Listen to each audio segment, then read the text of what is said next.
മഹാഭാരത കഥകളിലേക്ക് സ്വാഗതം കൂട്ടുകാരെ. വൈശമ്പായന മഹർഷി ജനമേജയ മഹാരാജാവിനോട് മഹാഭാരത കഥകൾ പറയുന്നത് തുടരുകയാണ്. അർജുനന്റെ വിയോഗവും രാജ്യഭ്രംശവും മൂലം അതീവ ദുഃഖത്തിലായി പാണ്ഡവർ. പിന്നീട് എങ്ങനെ അവർ കാമ്യകവനത്തിൽ കഴിച്ചുകൂട്ടി? അർജുനന്റെ വിയോഗത്തിന് ശേഷം എങ്ങനെ അവർ കാമ്യകവനത്തിൽ കഴിച്ചുകൂട്ടി എന്ന് ജനമേജയ മഹാരാജാവ് വൈശമ്പായന മഹർഷിയോട് ചോദിക്കുകയാണ്. ജനമേജയ മഹാരാജാവിൻ്റെ മുത്തശ്ശനായിരുന്നു പാർത്ഥൻ, അർജുനൻ. അങ്ങനെ അതീവ ദുഃഖിതരായി കഴിഞ്ഞുകൂടുന്ന പാണ്ഡവരുടെ അടുത്തേക്ക് നാരദ മഹർഷി എത്തിച്ചേരുകയാണ്. അപ്പോൾ യുധിഷ്ഠിരൻ പറഞ്ഞു, കാൽക്കൽ വീണ് നമസ്കരിച്ചുകൊണ്ട് ചോദിച്ചു, അല്ലയോ മഹർഷേ, ഭൂപ്രദക്ഷിണം ചെയ്താൽ എങ്ങനെ ഉണ്ടാവും? അപ്പോൾ നാരദൻ പറഞ്ഞു, ഹേ യുധിഷ്ഠിര, പണ്ടൊരിക്കൽ ഭീഷ്മപിതാമഹൻ ഹരിദ്വാരത്തിൽ ദേവന്മാർക്കും പിതൃക്കൾക്കും വേണ്ടി ഏതോ പുണ്യകർമ്മം ചെയ്തുകൊണ്ടിരിക്കുന്ന സമയത്ത് പുലസ്ത്യമുനി അവിടെ വന്നു. നാരദൻ പറഞ്ഞു, നീ ചോദിച്ച ഇതേ ചോദ്യം തീർത്ഥാടനം ചെയ്തുകൊണ്ട് ഭൂമി പ്രദക്ഷിണം ചെയ്താൽ ഉണ്ടാകുന്ന ഗുണങ്ങൾ എന്തൊക്കെയാണെന്ന് നീ ചോദിച്ചല്ലോ. ഇതേ ചോദ്യം ഭീഷ്മപിതാമഹൻ പുലസ്ത്യമുനിയോട് ചോദിച്ചു. അപ്പോൾ അദ്ദേഹം പറഞ്ഞ മറുപടി കേൾക്കൂ. ഭീഷ്മരെ, തീർത്ഥസ്ഥാനങ്ങളിൽ ദിവ്യരായ മഹർഷിമാർ വസിക്കുന്നു. ദാനം സ്വീകരിക്കാത്ത, ദുഷ്കർമ്മങ്ങൾ ചെയ്യാത്ത, അന്യസുഖത്തിനു വേണ്ടി സഞ്ചരിക്കുന്ന, അന്യർക്കനിഷ്ടമായ കാര്യങ്ങൾ ചിന്തിക്കാത്ത, വിദ്യയെ തർക്കത്തിനും ആഭിചാരങ്ങൾക്കും ഉപാധിയാക്കാത്ത, ലോകനന്മയ്ക്കും മനഃശുദ്ധിക്കും വേണ്ടി തപസ്സിൽ മുഴുകുന്ന വ്യക്തിക്ക് തീർത്ഥങ്ങളിൽ എങ്ങും പോകാതെ തന്നെ തീർത്ഥാടനത്തിന് വിധിച്ചിട്ടുള്ള ഫലങ്ങൾ ലഭിക്കുന്നു. അപ്പോൾ ഭൂമി പ്രദക്ഷിണം ചെയ്ത് തീർത്ഥാടനം ചെയ്യണമെന്നൊന്നുമില്ല. ഈ പറഞ്ഞ കാര്യങ്ങളൊന്നും ചെയ്യാത്ത നല്ലവനായ നന്മ ആഗ്രഹിക്കുന്ന ഒരു വ്യക്തിക്ക് എവിടെയും പോകേണ്ട ആവശ്യം ഇല്ല.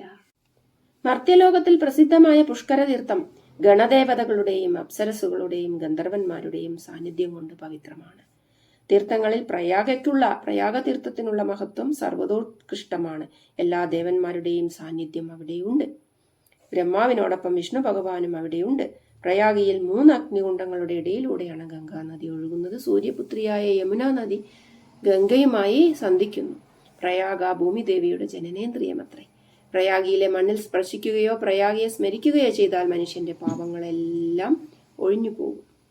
ഗംഗാ യമുന സംഗമത്തിൽ സ്നാനം ചെയ്താലോ രാജസൂയവും അശ്വമേധവും തുടങ്ങിയ യാഗങ്ങൾ നടത്തിയ ഫലമാണ് ഉണ്ടാവുക. എത്ര പാപം ചെയ്തവനായാലും ഗംഗാ സ്നാനം അവന് പാപമുക്തി നൽകും. സത്യയുഗത്തിൽ സകല തീർത്ഥങ്ങളും പുണ്യദായകങ്ങളാണ്. ത്രേതായുഗത്തിൽ കുരുക്ഷേത്രവും പ്രത്യേകം പ്രാധാന്യം അർഹിക്കുന്നു. കലിയുഗത്തിൽ ഗംഗ മാത്രമേ പുണ്യദായിനി ആകുന്നുള്ളൂ. പുഷ്കരം തപസ്സിനും, മഹാലയം ദാനത്തിനും, മലയാചലം ശവസംസ്കാരത്തിനും, ഭൃഗുതുംഗം നിരാഹാരത്തിനും വിശേഷപ്പെട്ട സ്ഥലങ്ങളാണ്. കുരുക്ഷേത്രം, ഗംഗ, മഗധം എന്നിവിടങ്ങളിൽ സ്നാനം ചെയ്താൽ 7 തലമുറകൾക്ക് മുക്തി ലഭിക്കും. ഗംഗയുടെ നാമോച്ചാരണം കൊണ്ട് പാപങ്ങൾ അകലും. ഗംഗാ ദർശനം മംഗളപ്രദമാണ്. ഗംഗാ സ്നാനവും ഗംഗാ ജലപാനവും കൊണ്ട് 7 തലമുറകൾ പവിത്രമാകുന്നു.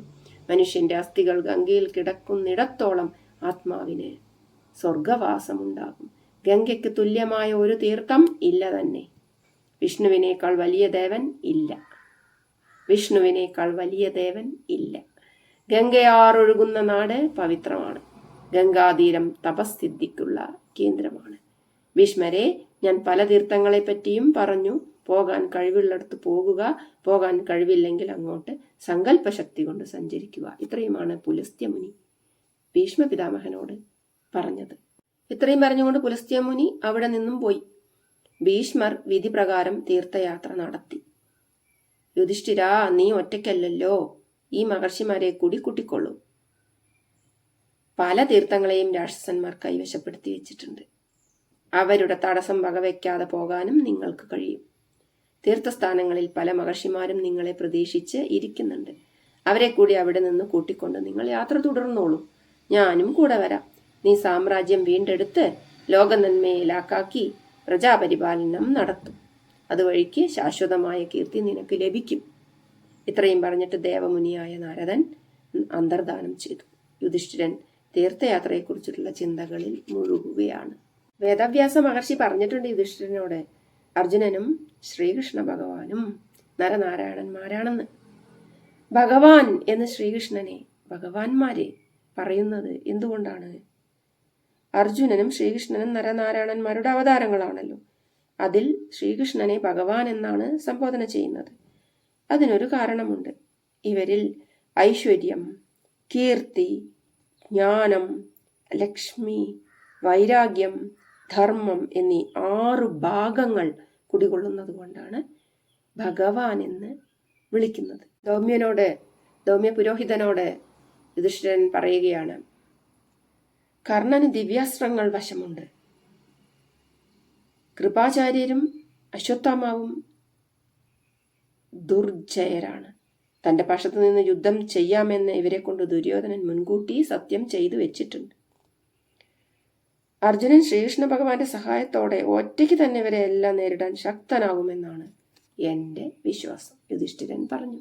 അല്ലയോ ദൗമ്യ പുരോഹിത, ഞങ്ങൾക്ക് ഒരു വനം പറഞ്ഞു തരൂ. ഞങ്ങൾ അവിടെ പോയി അർജുനനെയും പ്രതീക്ഷിച്ചുകൊണ്ട് കഴിഞ്ഞുകൊള്ളാം. അപ്പോൾ ദൗമ്യൻ പറഞ്ഞു, ധർമ്മജ, പാവനമായ ആശ്രമങ്ങളെയും പർവ്വതങ്ങളെയും തീർത്ഥങ്ങളെയും പറ്റി ഞാൻ നിനക്ക് പറഞ്ഞു തരാം. അത് കേട്ടാൽ തന്നെ നിങ്ങളുടെ എല്ലാം ദുഃഖം ശമിക്കും. തീർത്ഥമഹാത്മ്യം കേൾക്കുന്നത് തന്നെ പുണ്യമാണ്. പിന്നീട് തീർത്ഥയാത്ര നടത്താൻ കഴിഞ്ഞാൽ അതിൻ്റെ 100 ഇരട്ടി പുണ്യമാണ്. ഗോമതീ തീരത്തെ പുണ്യാശ്രമമാണ്, പുണ്യസങ്കേതമാണ് നൈമിഷാരണ്യം. അവിടെ നിങ്ങൾക്ക് പോകാവുന്നതാണ്. പുരോഹിതനായ ദൗമ്യൻ പാണ്ഡവർക്ക് വേണ്ട ഉപദേശങ്ങളൊക്കെ നൽകി താമസിക്കുന്ന സ്ഥലത്തിന്റെ സവിശേഷതകളെല്ലാം തന്നെ പറഞ്ഞു കൊടുത്തു. ഒരുപാട് മഹർഷിമാർ താമസിക്കുന്ന പുണ്യമായ ആ സ്ഥലത്തേക്ക് പാണ്ഡവരോട് പോകാൻ കൽപ്പിച്ചുകൊണ്ടിരിക്കെ അവിടെ ലോമേശൻ എന്ന ലോമേശ മഹർഷി പ്രത്യക്ഷപ്പെട്ടു. അല്ലയോ യുധിഷ്ഠിര, ഞാനിപ്പോൾ ദേവേന്ദ്രന്റെ അടുത്തു നിന്നാണ് വരുന്നത്, ലോമേശ മഹർഷി പറഞ്ഞു.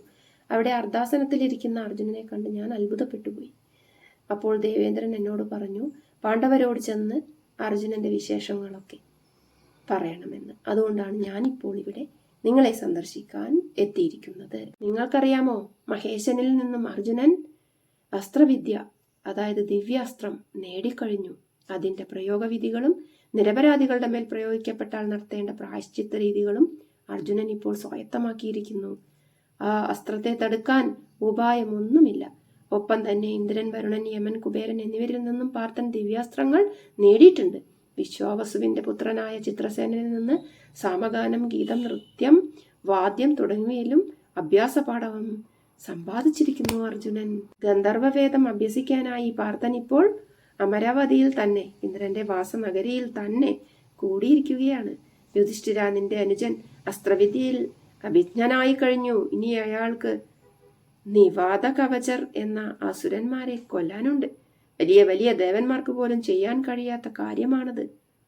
ഈ കർമ്മം നിർവഹിച്ചിട്ട് അർജുനൻ നിങ്ങളുടെ അടുത്ത് വരും. നിങ്ങൾ സഹോദരന്മാരോടൊപ്പം തപസ് ചെയ്ത് ആത്മശക്തി നേടും. തപസ്സിനേക്കാൾ ശ്രേഷ്ഠമായി ഒന്നുമില്ല. മോക്ഷപ്രാപ്തിക്ക് തപസ്സാണ് മുഖ്യമാർഗം. കർണനെയും അർജുനനെയും എനിക്കറിയാം. കർണനെക്കുറിച്ച് നിങ്ങൾക്കെല്ലാം മതിപ്പുണ്ടെന്നും ഞാൻ മനസ്സിലാക്കുന്നു. കർണൻ അർജുനന്റെ 16-ൽ ഒരു അംശത്തിനു പോലും തുല്യനല്ല.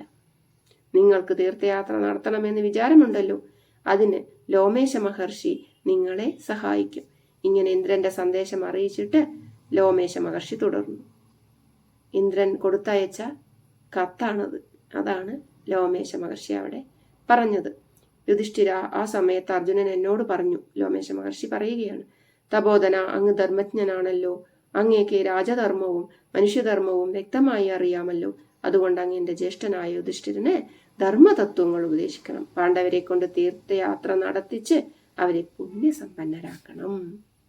ശരീരവും മനസ്സുമെല്ലാം ശുദ്ധി വരുത്തി നിങ്ങൾ പാണ്ഡവർ തീർത്ഥയാത്ര ആരംഭിച്ചുകൊള്ളൂ. അങ്ങനെ വേദവ്യാസനും നാരദ മഹർഷിയും പർവ്വതമുനിയും പാണ്ഡവരെ കാണാൻ കാമ്യക വനത്തിലെത്തി വേണ്ട ഉപദേശങ്ങളൊക്കെ നൽകി. ഋഷിവാക്യം കേട്ട് ദ്രൗപദിയും പാണ്ഡവരും അങ്ങനെ ചെയ്യാമെന്ന് പ്രതിജ്ഞ ചെയ്തു. മഹർഷിമാർ മംഗളപ്രാർത്ഥന നടത്തി. പാണ്ഡവരും പാഞ്ചാലിയും മഹർഷിമാരുടെ പാദങ്ങൾ തൊട്ടുവണങ്ങി.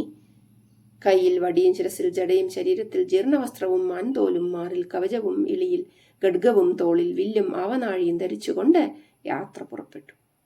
ഇന്ദ്രസേനൻ തുടങ്ങിയ അകമ്പടിക്കാർ പാണ്ഡവരെ അനുഗമിച്ചു നൈമിഷാരണ്യത്തിലേക്ക്. അടുത്ത ഭാഗത്ത് ആ ഭാഗമാണ് പറയാൻ പോകുന്നത്. മഹാഭാരത കഥകൾ ഇഷ്ടപ്പെടുന്നുണ്ടെങ്കിൽ ചാനൽ ലൈക്ക് ചെയ്യൂ, ഷെയർ ചെയ്യൂ, കമൻറ്റ് ചെയ്യൂ, സബ്സ്ക്രൈബും ചെയ്യണേ.